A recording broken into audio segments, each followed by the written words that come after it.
এইবার পুরোপুরিভাবে বন্ধ হয়ে গেল বিশ্বভারতীর সে বসন্ত উৎসব। শান্তিনিকেতনে বিশ্বভারতীতে যে বসন্ত উৎসব প্রতি বছর হতো তা আর হবে না। বন দপ্তর থেকে নোটিশ জারি করেছে যে বসন্ত উৎসবে রঙে আবিরে নাকি পরিবেশ দূষণ হচ্ছে।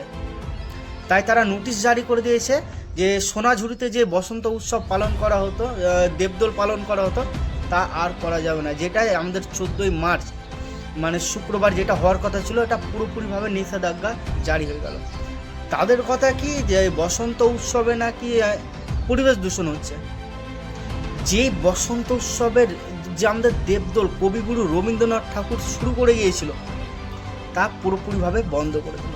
প্রথমত 2019 সালে বিশ্বভারতীর ক্যাম্পাসের ভিতরে সাধারণদের জন্য গেট পুরোপুরি বন্ধ, যে সেখানে আর দোল উৎসব পালন করা যাবে না।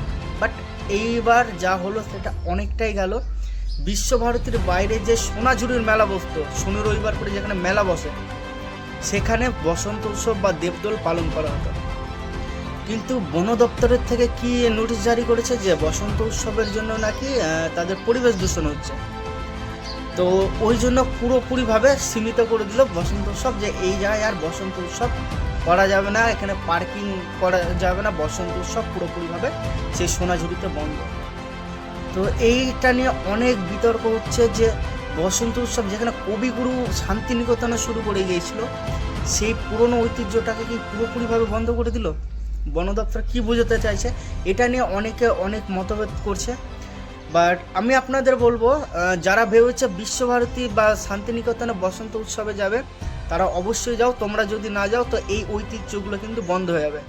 সোনাঝুরিতে বসন্ত উৎসব দেবদোল হবে না, বাট শান্তিনিকেতনের আদার্স যেগুলো জায়গা আছে সেগুলোতে দেবদোল বা বসন্ত উৎসব পালন করা হবে।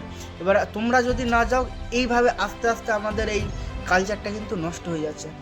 তো আমি সকলকে বলবো, যাও যারা প্ল্যান করেছো বসন্ত উৎসবে যাওয়ার। সোনাঝুরিতে হচ্ছে না, বাট আদার্স যেগুলো জায়গা আছে সেগুলোতে বসন্ত উৎসব পালন করা হবে।